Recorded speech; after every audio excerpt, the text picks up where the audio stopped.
Okay, it is recording. All right. Welcome to the Meridians Project panel at the 2024 National Women's Studies Association meeting in Detroit, Michigan. I'm Ginetta Candelario. I'm the editor of the journal since 2017, and I am a faculty member in sociology and Latin American Latino studies at Smith College in Northampton, Massachusetts. Joining me today are three honored guests and collaborators of Meridians. Paula Giddings, who was our longest running editor for 12 years, from 2005, right, Paula, to 2017, historian of Black women's history and American history in general, now retired, but still one of our favorite people at Meridians. So I'm really pleased that Paula is joining us from Western Massachusetts. As well as this year's winner of the Paula J. Giddings Best Essay Award, Dr. Zeynep Korkman, who's zooming in as well from Los Angeles, California. And Paula will be saying a few words about the article that won the award, as will Dr. Korkman. And then I'm also going to introduce you to my recent co-guest editor, Dr. Basuli Deb, who with me edited 2 special issues on Indigenous feminisms across the world, which is Dr. Deb's area of specialization. I'm an interloper into that field, but helped to co-edit it because typically guest editing a special issue really does require many hands to make it a little bit of lighter work. So we're going to start with Paula Giddings. Thank you very much, Ginetta. It's always a thrill to be here and to be on this panel, and you know this, how much I appreciate your work as editor of Meridians. You've been just fantastic and fabulous and just taking it to new heights. So I really, yes, indeed, thank you. I really, and you know I appreciate it, and so good to see you too, Basuli, here. So I really want to start with talking to Zeynep and just in asking her. I have some comments. I love this piece, and I want to congratulate you for winning for your prize and winning your prize. And I'd love for you just to begin, maybe just give us a few sentences about your thesis, and I'm really interested. I'm always interested in what draws you to a subject that you spend so much time and write so well about. So could you tell us? It's my pleasure. Thank you so much, Paula. First of all, I'm so honored to be the recipient of this year of an award that's in your name. That is such an honor to be in the tradition of someone who's been so well with, like, not only in their academic work, but also communicating to the broader public and just making that kind of why we do what we do, why we care so clear. So if I can draw inspiration from some of that today. So my work is on this article is about mistranslations of some of the progressive discourses that we hold dear, in this case, critiques of anti-Muslim racism. And it argues, in a nutshell, that we as feminists, particularly as transnational feminists, cannot always depend upon without questioning the context, histories, places, that our discourses will just travel uniformly and will be translated accurately and will operate in predictable, progressive ways across time, across space. Instead, we have to think about how they travel, how they get translated and mistranslated, and how they may get attached to projects of emancipation and social justice, as well as to projects of heteropatriarchal, imperialist, colonialist, nationalist, etc. rule. So that's the nutshell. And what drove me to this project is my frustrations, my investments in, and my frustrations with transnational feminisms, right? So kind of that double tension of I wanna believe in, I wanna move in, I wanna be moved into, and I wanna move others into transnational feminist solidarity, but there is so much work, there is so much hiccup, there is so much contradiction that comes into that, and like, how do I deal with that? And as an academic, what else I can do but write about it, of course. Thank you very much. Now that you've given us a very coherent and wonderful summary of what you've done, there were just a few observations that I'd just love to share. First of all, I so appreciate the intervention that you're making into, when we have these kind of well-meaning frameworks, but they're often, without the context, as you say, inaccurate or insufficient. And you sort of take it another step as well as how they can be appropriated by the state for its own use is and that's important. If you indulge me a little bit, it reminded me of a conference I went to many, many years ago in Bellagio. It was an international feminist conference. And a Chilean poet who I really admired sort of characterized me as the imperialist in the room. Right, right. And I said, little old Black feminist me, an imperialist. But it was when I thought about it, it was really a good lesson in rethinking what kind of frameworks I was using, right, to a group, and to take into account what you call yourself the double consciousness of being a subject and being subjected to. And that's a very important kind of revelation, kind of thing to really think about. And so I appreciated you articulating it, and also how important it is to understand many of those things, because because your project is also a solidarity project. And if we don't understand and deconstruct these kinds of ideas, we're never going to really achieve that. It reminds me of course, of Kimberly Crenshaw, who talks about the problem with identity politics is not difference between other groups, but it erases difference, right, within the group. And that's where some of these groups, that's where we can break up, right, and have a lot. So we have to understand these and constant, as you talk about, this constant negotiation also within the group. I remember, and this person will go unnamed, but you'll probably know who it is. But there was a well-known Muslim feminist who spoke when I was at Duke, and who spoke at Duke. And a student came in with a hijab, and the feminist turned her out and criticized her in public within the group for wearing it, over the kind of the modern versus right idea that you also talk about in these sort of false dichotomies of modern and secular and modern and religious, etc. And I'll always remember that. It was so horrible. So what do you think she was going to achieve with this, actually, right? So anyway, so I really appreciate it. And finally, let me just say that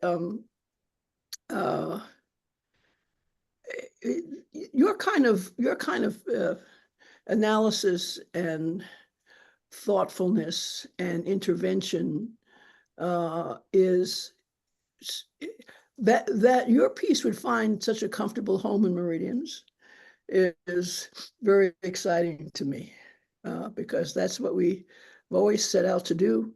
We always set out to be that kind of space. And your piece has really helped us really stay in this vanguard of articulating our mission. So I really appreciate it very, very much. Thank you. Thank you so much, Paula, for your I am so thankful and honored to have you as a reader. And thank you so much for your nice comments. And indeed, like, writing this piece felt vulnerable, because kind of I was both offering a critique, which I hoped would be generous and open enough that it would invite people in, as opposed to, push away. towards this kind of solidarity that we're hoping for, but writing it felt vulnerable because my invitation may not be received, right? So in that sense, I felt like at Meridians, I felt that kind of community and that kind of safety to have some of these difficult conversations. So I'm thankful to present and past editors for kind of setting the journal as such a venue. Yes. Yeah, Thank and you. I want to also note for the record, which I forgot to do when I first introduced you, Zeynep, that you began as a guest editor of a special issue along with Shireen Razak of a themed issue on global anti-Muslim racism, which was a wonderful issue as well. The previous volume, volume 21, I believe it was. And in the course of doing that, we had a conversation about this piece that the original intention, because I believe the special issue idea came from a gathering that you had organized with Shireen, although we did do, I think, a call as well. And the idea you originally had was that this would be part of that issue. And as I explained, because we're really committed to double anonymized peer review of everything, if you're the guest editor, by definition, it's not double anonymized. So I had to say, no, I'm sorry, you can't include this piece in your guest edited issue, but let's put it through the process and then we'll see what happens. And not surprisingly, it did go through double anonymized peer review. And it was glowingly received and then published the following year in volume 22 as its own piece, not as part of your guest edited special issue. So it really has been through many, many reviews. And then to have the third step, which is that the editorial advisory board reads the entire volume, both issues, and they rank order vote on their favorite pieces. And so, and I don't participate in that jury other than tallying, right, and the votes. And if there's a tie, then I act as tiebreaker. But I was really rooting for this piece because I loved it. I'm a sociologist also, as are you, and we both do work on race. And I was just so impressed with how you navigate both like a long arc of history, because you offered us some really important historical grounding for those of us who don't know the history of Turkey, right, and the region, and the shifts in secularism versus orthodoxy and everything in between.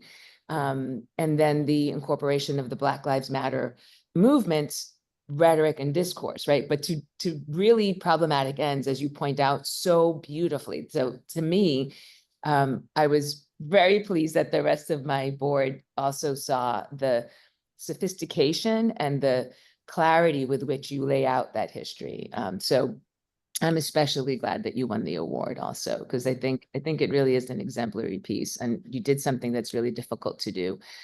So we appreciate the work that you've done, both as a guest editor of a special issue and as the author of this piece. So I just want to ask you a question, if I may, Paula, unless you have something else about the experience of guest editing before I turn it over to my most recent guest editor. Mhm. Just one thing that I thought about that you might, since solidarity is essential right now. My goodness gracious, it might be interesting to have a sort of a solidarity project of, instead of we sort of understand the analysis of our opponents, right? But we're not very good at understanding the analysis of how to sustain solidarity within, which is Zeynep talks about, which is can be so frustrating, right? And this is what breaks things up. It might be interesting to have a series, or just thinking about even gathering maybe what we've already done at Meridians, of pieces that really talk about solidarity. How do we sustain that in this time? Because we're going to be very challenged, and yet we need this more than ever. Yeah. Maybe that can be something that we do on the 25th anniversary, which we're actively planning right now. Zeynep, you'll get an email about this also, but it's October 2025.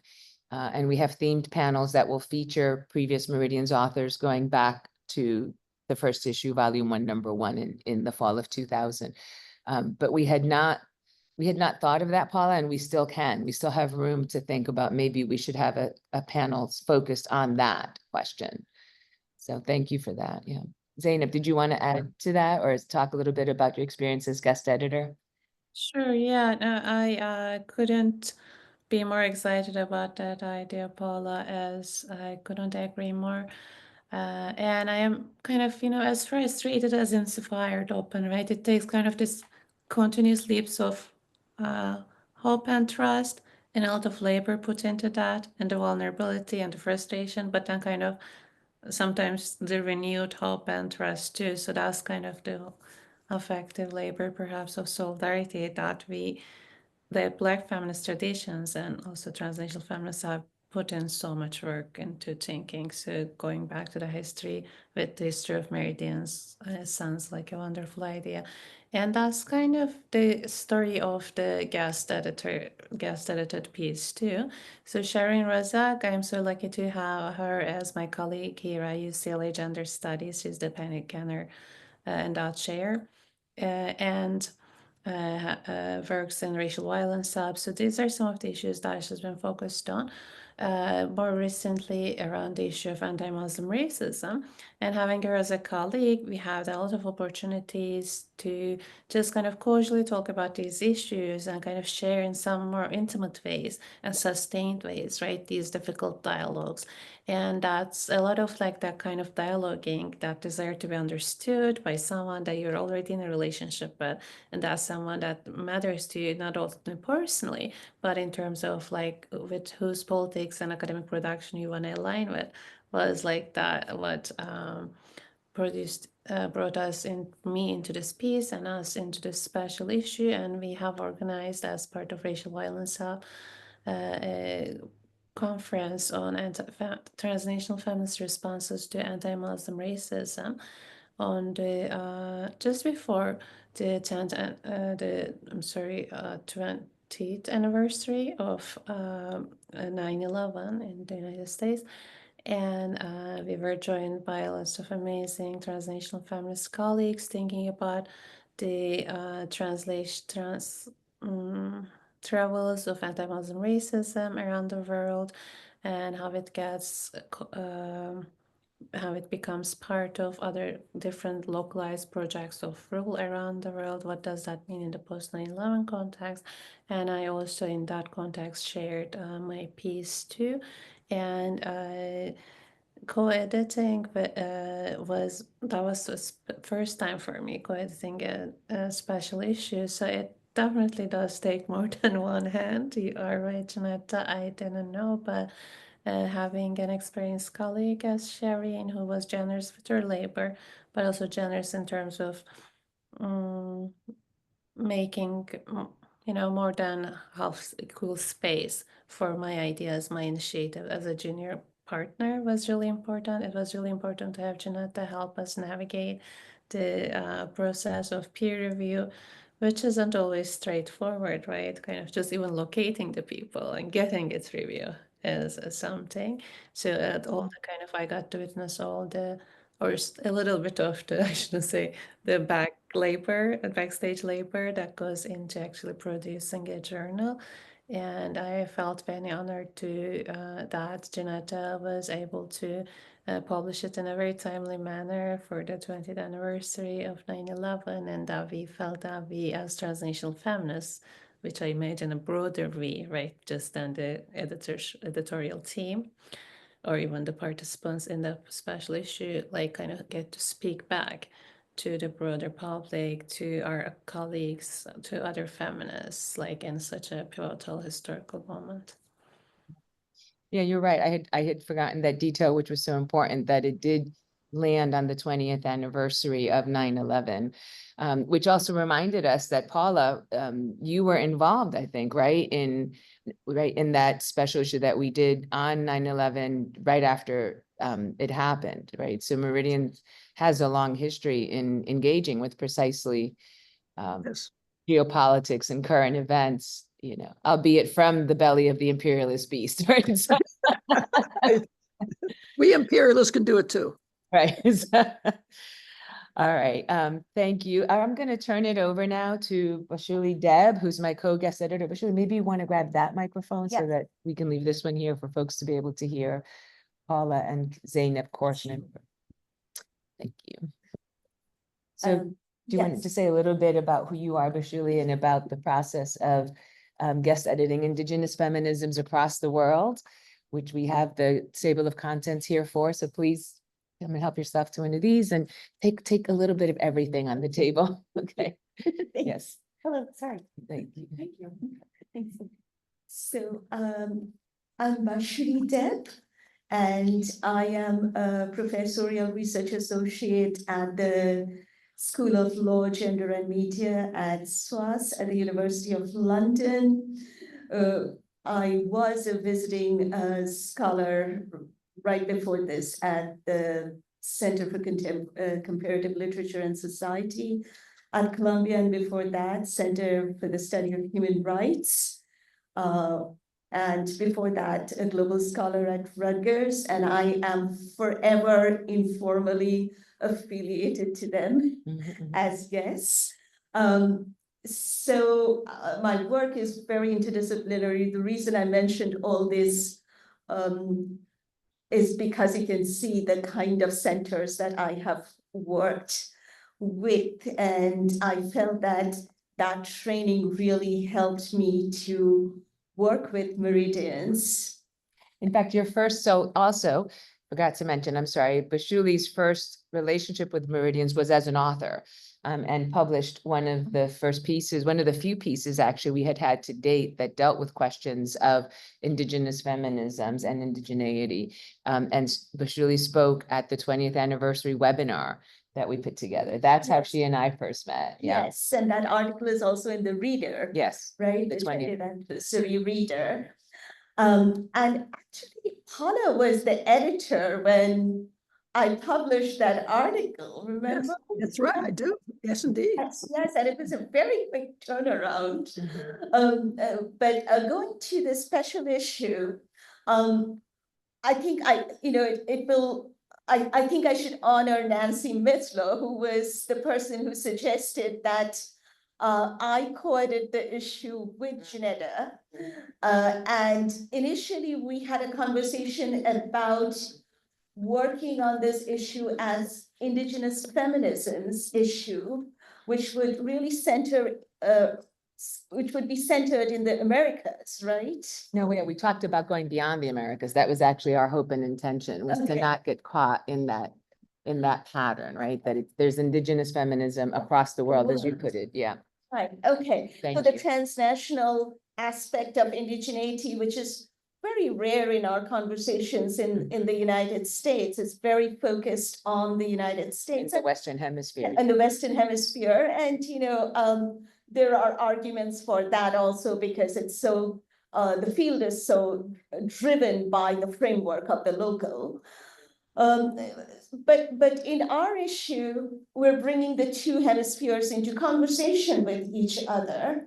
And a large part of that inspiration, at least for me, was because the debate between post-colonial studies and decoloniality has reached an impasse. And it's a contradiction in terms because there is a competition about epistemological superiority of, it's a contradiction in terms for me because, didn't all anti-colonial discourses start with contesting epistemological hierarchies which the empire had established? And now what we are doing is really using that very lens of empire to fight other anti-colonial discourses. So that was the inspiration on my side. And so then Ginetta and I co-wrote the CFP and we distributed it across the world. And from very unexpected, we received a lot, so much interest that we had no we didn't plan to do a part 2 of Yeah, that. but we had to. Yeah, we ended up having to do a second special issue, which will be coming out in the spring and is equally fabulous, I would say, as number 1.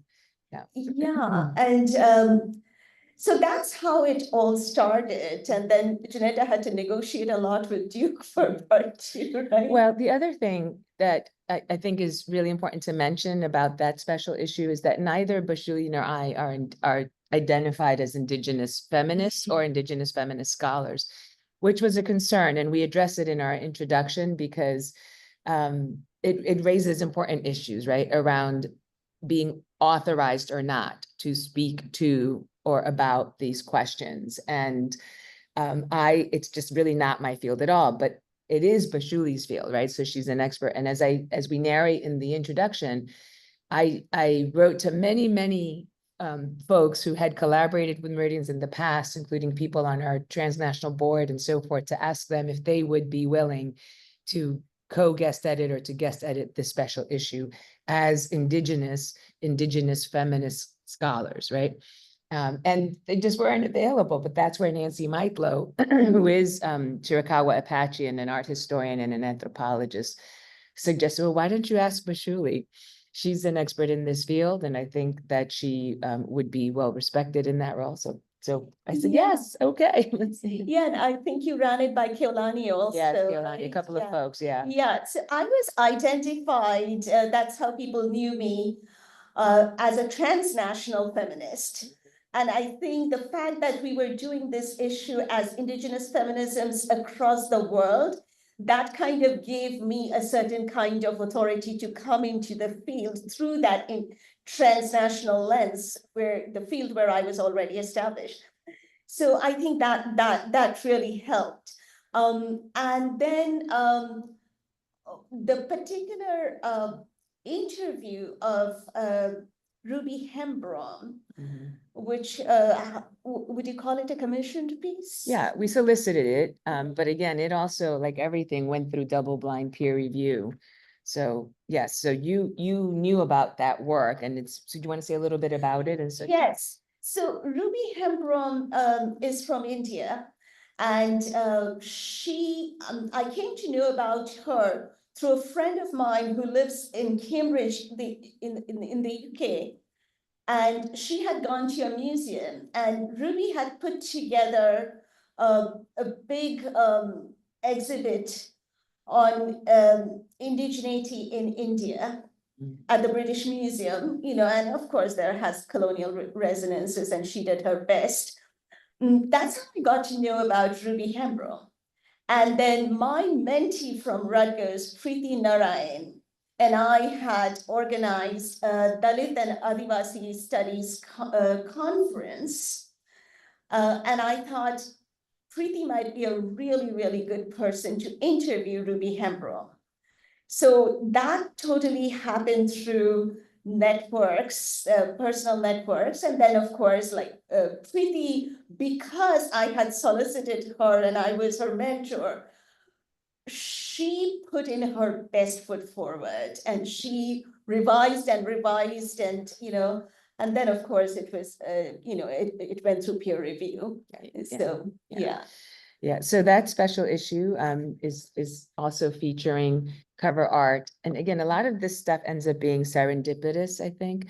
But the cover art is by a Palestinian artist in exile in Jordan, Dana Barkawi. And its timeliness is in many ways coincidental on the one hand. On the other hand, as we know, the situation in Palestine is many decades ongoing, right? It's almost now 100 years. Or close to that, 3/4 of a century. So it's both perennial and timely in that way. So some of the pieces cover Northeast India, which again, for me, was a tremendous learning experience to learn about the question of indigeneity, indigenous politics, conflicts, contestations in the region, and the ways in which, and this is very similar to some of what you're talking about in your piece too, Zeynep, right? That these landscapes are tremendously complicated, right? There's no one story that captures what's going on, and that we can both be the subject of imperialisms and settler colonialisms and the perpetrators of those same kinds of violent and destructive state formations, right? So that's Yeah. part of the challenge that we're also always trying to navigate in Meridians. That reminds me of the other piece we published here. One of the ones that you especially liked on Assyrians. Here we go. Transversing disciplinary boundaries, globalizing indigeneities, visibilizing Assyrians in the present, which talks about, again, the contestations around place belonging and claims making, if you would, in Turkey, the Kurdish and Assyrian conflicts, right? So Yeah. just that whole complexity. Yeah. Yes, yes, and I will acknowledge this that this special issue helped me a lot with my own book, because the reason why I was called in by Nancy Meitlow and then the others is because I was writing my second monograph, which was bringing indigeneity and transmigration, and via those decoloniality and post-colonial studies into conversation with each other. So the projects kind of fed into each other, but also there are articles here. I think the Ruiz article, Yeah, Elena's, yep. Elena's article. Ruiz, yeah, I think it's I might be in IFA too. The Elena Ruiz article, it's coming out in IFA too. Okay, Yeah. okay, okay. Yeah. Yeah, so I think, do you want to talk a little bit about the film? No, go ahead. Yeah. No, you want to talk about it? You go ahead. It's fine. Okay, so the grandmother of Indigenous filmmaking in New Zealand, it was her son, right? Mhm. Who wrote that article. So we had, you know, we also brought in the community, Mhm. the community, the families, and very different kinds of lenses in terms of contribution. So it was not just the artist writing about themselves or the scholar writing these abstract pieces, but also family members who have seen artists work through the process while they were juggling family responsibilities as well as the work. And I think that brings in other kinds of perspectives about art making by women Mhm. and the kind of balancing act that they are doing. And a lot of those feminists, yeah. And the art as archive also, which is the other Yes, thing, like that piece about New Zealand. So the filmmaker, so a son made a film about his mother, who was a documentary Maori filmmaker, feminist. And then this piece was written by someone else who's telling the multiple stories within the stories, right? But how the film acts as archives that the mom was making, and then the writing about the film and the art is also archiving, right? The history. So just those multiple layers of archiving, right? So Elena, you're right. Elena's piece is in here on structural trauma. Elena Ruiz, whose book just came out and who did an author meets the critic panel here at NWSA, actually, which was fantastic. If you all haven't seen the book, go get the book. It's really, and I feel now especially pleased that we published Yes. this short article that is a kind of teaser for the book, because it's a pretty impressive theorization of the nature of violence, one that we're going to need now, especially. So Right. do you want to say, right, Paula? Right, Paula? Go ahead. Do you want to say that one? Oh yeah, Malcolm. So here's another one. Yeah, I feel like we have just been really fortunate serendipitously in a lot of ways. So one of the other pieces, which is our In the Trenches piece for the Indigenous Feminisms issue, was written by two Indigenous scholar activists, one of whom is now the I forget her full title, but the Minister for Environmental Justice in Brazil, right? One of my colleagues in the Portuguese and Brazilian Studies program, Malcolm McNee, had invited Sonia Gujarajara to come and speak at Smith, I guess 2 years ago. And so we published the speech that she and her collaborator gave.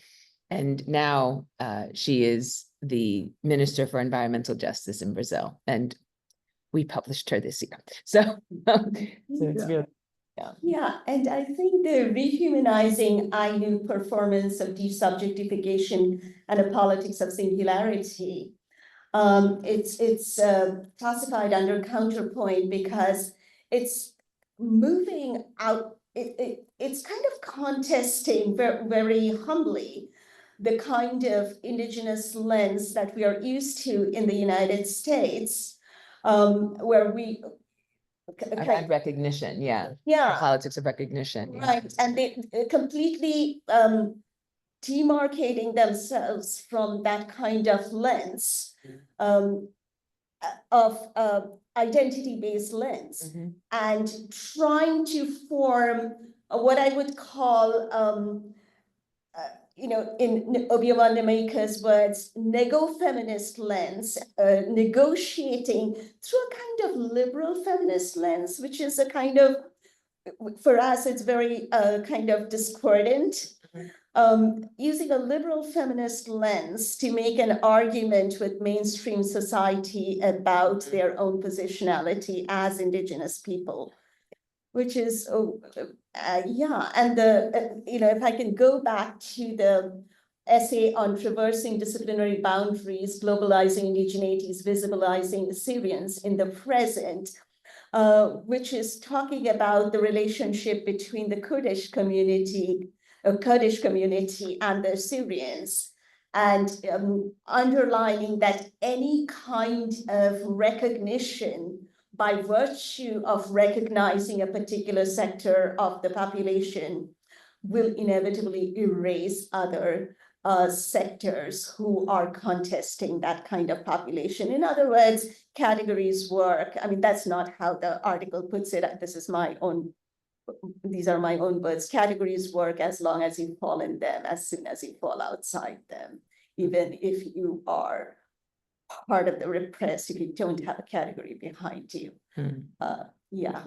So that's the question, yeah. So all of which is to say that the Indigenous feminisms across the world, your award-winning article, I think they capture what is the signature contribution of Meridians to the fields, the multiple fields that our authors touch on globally, transnationally, geopolitically, interdisciplinarily, et cetera, which is these complexities, right? That there's no one story, that there are multiple stories and perspectives, and that they often are in conflict and contradiction with each other, which in the best case scenario, what we hope is that that's generative, right? That it's generative rather than destructive.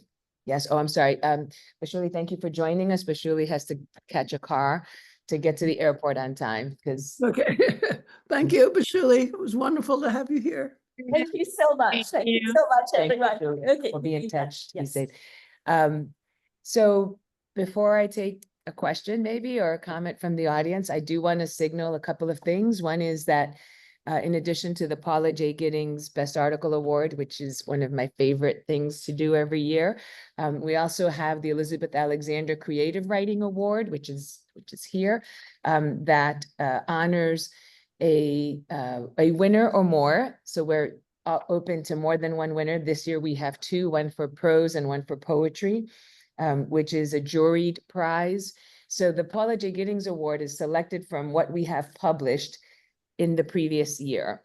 So that's already peer-reviewed, published work. This award is an open submission award that literally anyone can submit to, that is then juried by our Creative Writing Advisory Board, which now includes previous winners. And the awardees have ranged from poet laureates. Last year's winner for poetry was the Poet Laureate of Cincinnati, again, unbeknownst to us, to undergraduate prose writers who appear, for example, in this Indigenous Feminisms Across the World, who purely coincidentally happened to be a recent Smith graduate. We didn't know that. And everybody in between. And this award is very nice because it includes now a 1-week residency at Smith College at the Meridians office, as well as a $500 prize and publication in Meridians, and a signed chapbook of Elizabeth Alexander's praise song for the new day. The Paula J. Giddings Award includes Paula's published works, all 3 of her books signed by her, that each of the winners gets. Zeynep, you got that, right? I'm And so honored to receive that amazing gift. yeah, I have to take Paula out to dinner once a year to get her to sign stacks and stacks of books, and it's one of the best parts of the prize. You know, that's the only way I could get dinner, you know. Yes, so, please advertise the Elizabeth Alexander Award widely, because we do like to get as many submissions as possible. Hey, Erica, come on in. So do you have a question in the audience or anything that we can answer for you? Yeah. Yeah, yeah, I think the mic will catch you, yeah. I teach about Holyoke and I directed the College. Can you hear Lee? No, repeat it. Just repeat it when she finishes, please. Just Lee, go do you ahead. want to come closer? It's okay, since we're such a small group.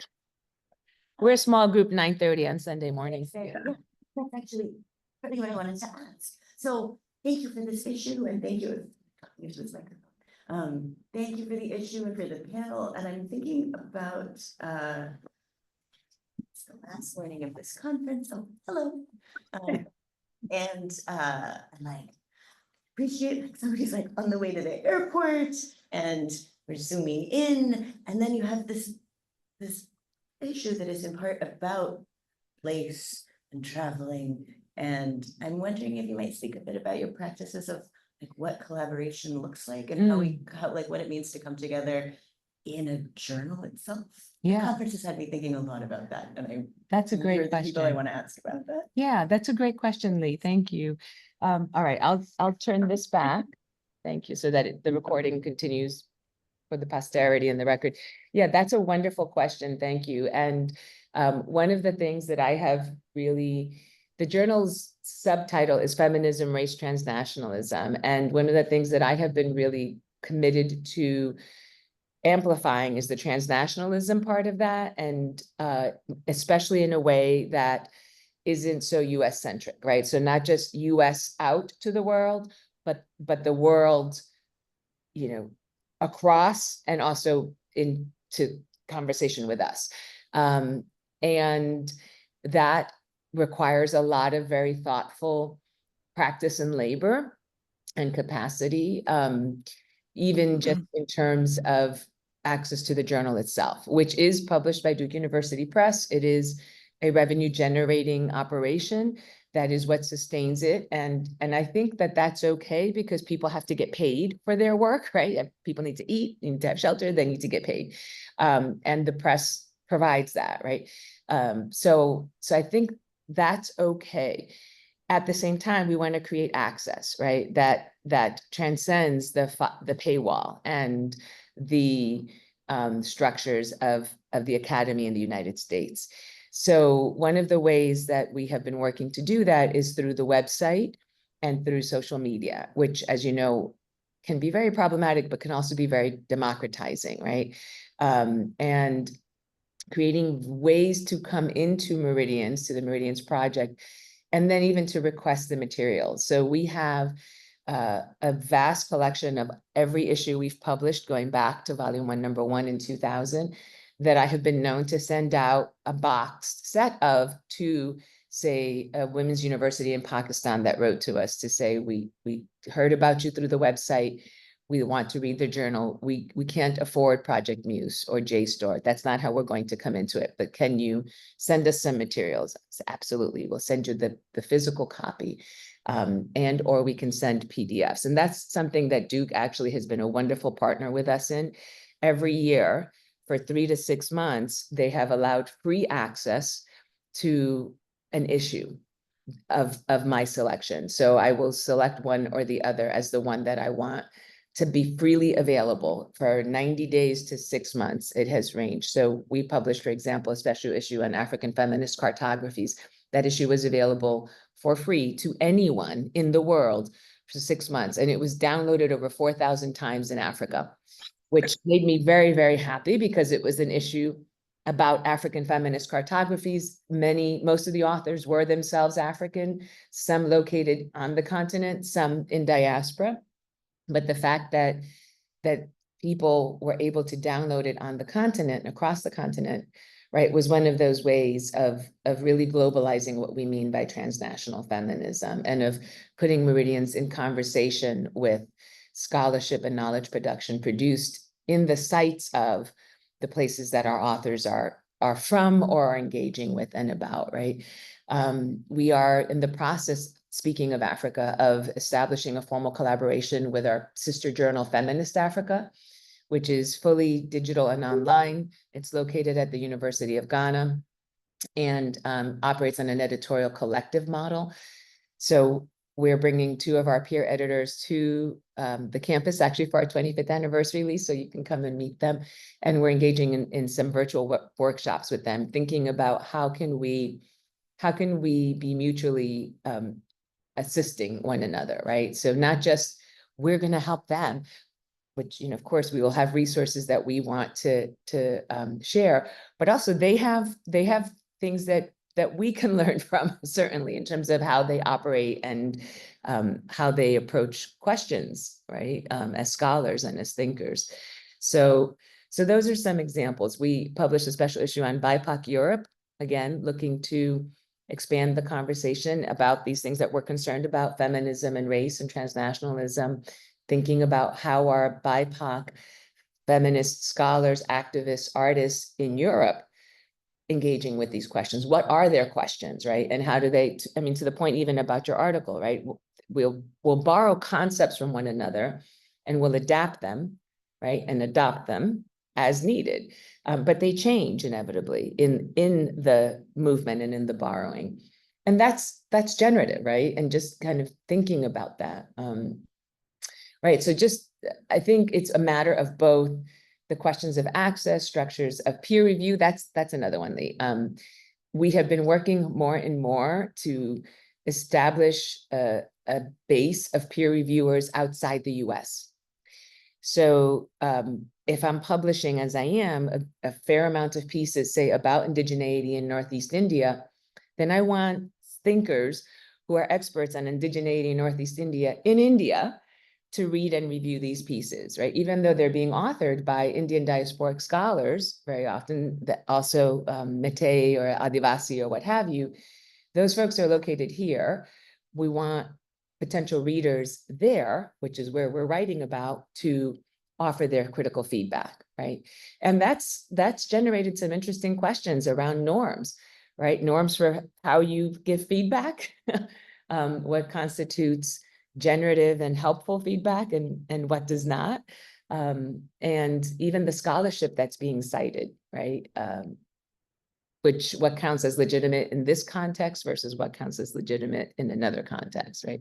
So it's raised a lot of questions for us, but we are, we're trying to kind of figure it out as we go, with the commitment to actually going through the process of establishing these conversations, transnationally, right? I don't know if Zeynep and Paula, if you want to add anything to that, given your own experience as editors and guest editors of Meridians. Zeynep, do you want to add anything, Zeynep? No, maybe I'll share a last comment when there's a chance later on. I'm good now.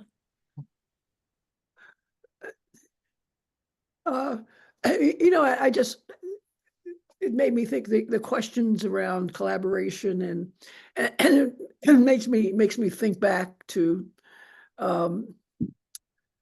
the work, and it made me think of Angela Davis's iconic piece about enslaved women whose when their labor was in the domestic space was finally for the family, for themselves, and not for anyone else, which and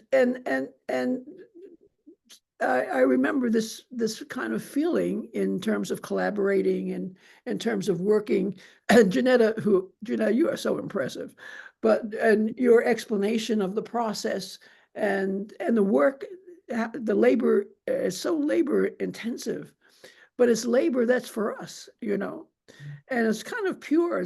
It's purer than many other aspects of our work in institutions and elsewhere. And so that's part of the glory. That's part of the wonder of Meridians, of working in Meridians. And I think that sense, I think we see it in the issues. We can feel it in the issues. And so that's what sort of came across my mind, and I so appreciate, again, I say it over and over again, but I so appreciate, Ginetta, what you have done, and how you have just extended and the mission and been so wonderful with it. Well, I had a good mentor, so thank you, Paula.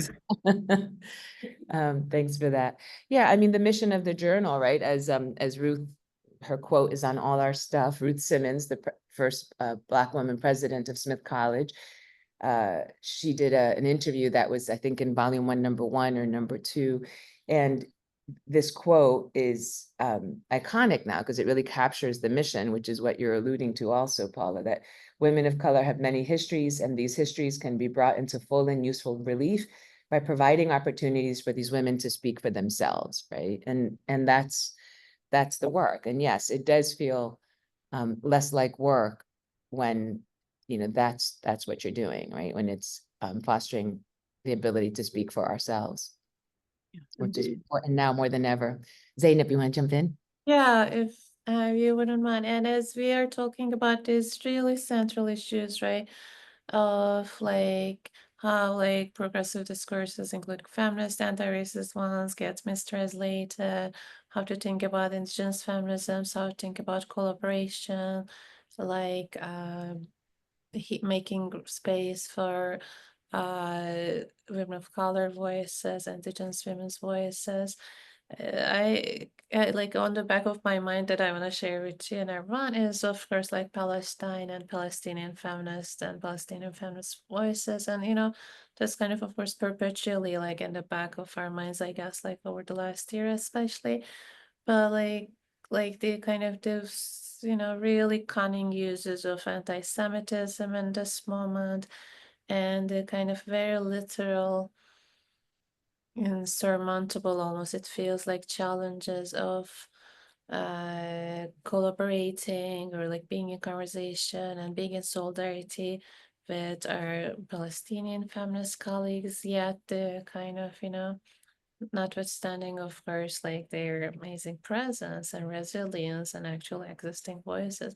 So those are some of the things that I just want to share here because they're already with us. And I have no doubt that we will see some of those spaces and conversations happening in and around in Meridians too. Yeah, as I said, Meridians as a journal has been offering a platform for Palestinian feminist work. In the 20th anniversary reader that Basuli mentioned that I put together in 2000 to commemorate the first 17 years of the journal, there's a wonderful piece by Lisa Majaj on return, the right of return, and explaining what that concept is. And you know, reading it 20 years later or 15 years later, during the 20th anniversary, and reading it now again, because I teach using that anthology, the Meridians student interns, so that it gives them an opportunity to learn about the journal by reading. They just read it, and you know, these are young people who are themselves less than 20 years old, reflecting on the long arc of this history, right? And what it means that Meridians has been engaging with this history from its foundation. And just, you know, kind of a sense of pride about that on their part, and by extension, I think on the part of the journal, but also, you know, as a Smith person, right?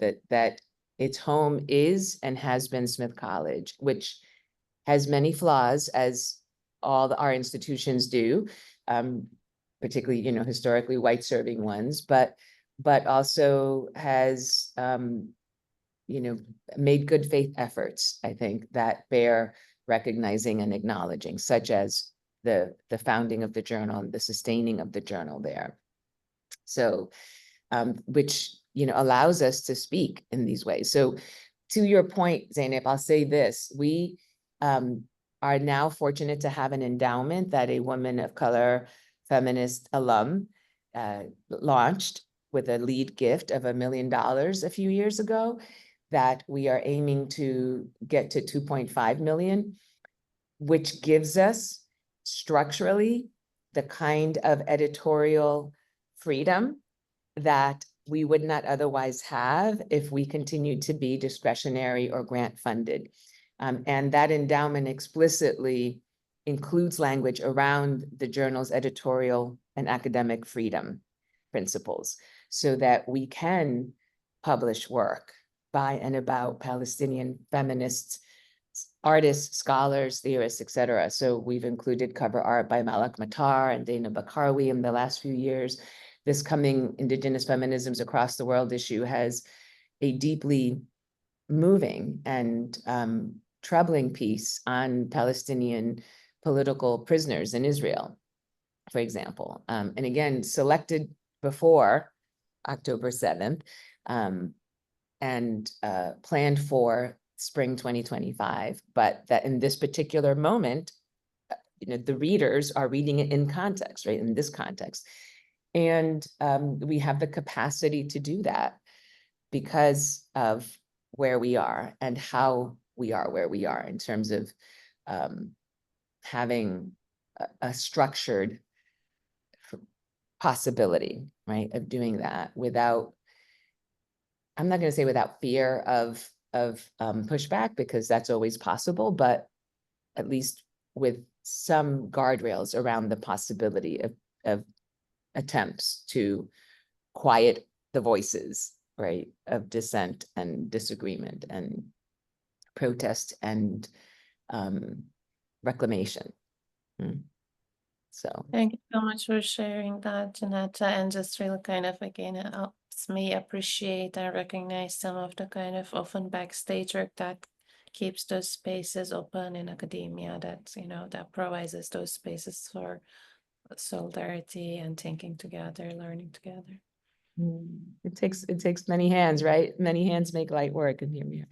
All right, on that note, I'm going to go ahead and close the panel, and thank you both for zooming in. Zeynep, especially in 3 hours earlier than us, so not even fully light out yet, I'm sure, where you are. So thank you for that. And Paula, as always, thank you for joining us and for honoring us with your presence. I know it's always a special treat for the winners of the award that's named in your honor to hear from you directly.